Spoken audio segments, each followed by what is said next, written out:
बिस्मिल्लाहिर्रहमानिर्रहीम। मुअज़्ज़ज़ नाज़रीन किराम, आज का हमारा मौजू एक मसले की वजाहत करना है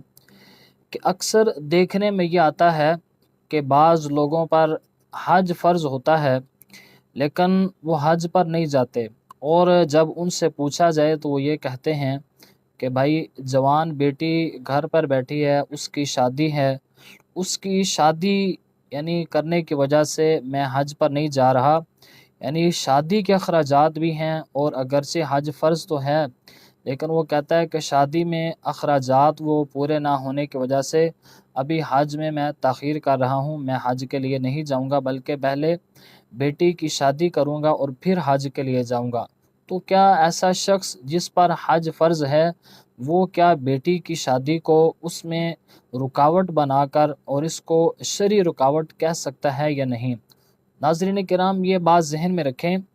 कि ये तसव्वुर बिल्कुल गलत है। यानी अगर कोई शख्स ये कहे कि मुझ पर हज भी फ़र्ज़ है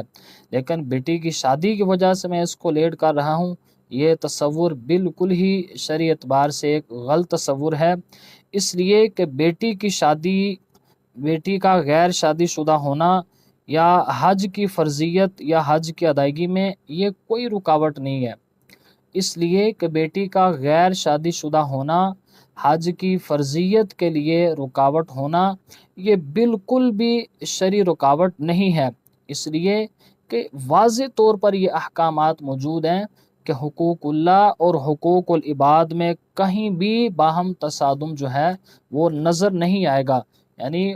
बेटी की शादी करना ये हुकूकुल इबाद में से है और हज की फ़र्ज़ियत जो है ये हुकूकुल्लाह में से है। तो शरीयत में कहीं भी ऐसा नहीं है कि दोनों का बाहम कहीं टकराव नज़र आता हो, बाहम कहीं तसादुम नज़र आता हो। लिहाजा इस चीज़ को बुनियाद बनाकर कि बेटी की शादी करने की वजह से हज को वो मुअख्खर नहीं कर सकता, लेकिन यहाँ पर बेहतर तो उसके लिए ये है कि वो हज के लिए ज़रूर जाए, वहाँ पर मुक़द्दस मकामात की ज़ियारत करे और वहाँ पर जो मुक़द्दस मकामात हैं या मुतबर्रिक औक़ात हैं उनमें अपनी बेटी के लिए बेहतर और मुनासिब रिश्ता के लिए दुआएं करे और रब्बे ज़ुल जलाल की ज़ात से ये कमाल उम्मीद रखे कि इन मुक़द्दस मकामात की वजह से, इन तबर्रुकात की वजह से रब्बे ज़ुल जलाल उसकी बेटी के मुक़द्दर को भी संवार देगा। तो ख़ुलासा गुफ्तगू ये है कि किसी शख्स का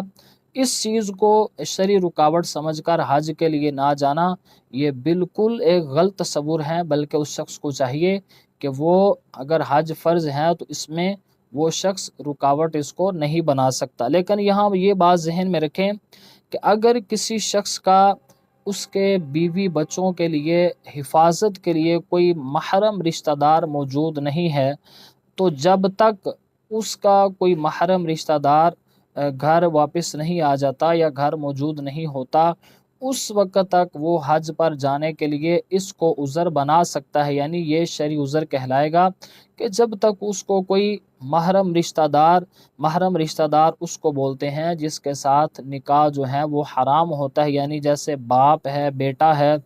भाई है, चचा है, मामू है, भतीजा है, भांजा है, इस तरह के रिश्तेदार में से अगर कोई उसका रिश्तेदार घर में मौजूद नहीं है और वो उसके इंतज़ार की वजह से कि अगर ये घर आ जाएं और मेरी फैमिली का वो ख्याल रखें, तो अगर इन सूरतों में वो इस चीज़ को रुकावट बनाता है तो ये शरई उज़र उसका समझा जाएगा। अलबत्ता बेटी की शादी को रुकावट बनाना ये शरीयत की तरफ से बिल्कुल जायज़ नहीं है। अलबत्ता उसको चाहिए कि वो हज की अदायगी के लिए जाए, बेटी की शादी की वजह से वो हज को रुकावट नहीं बना सकता।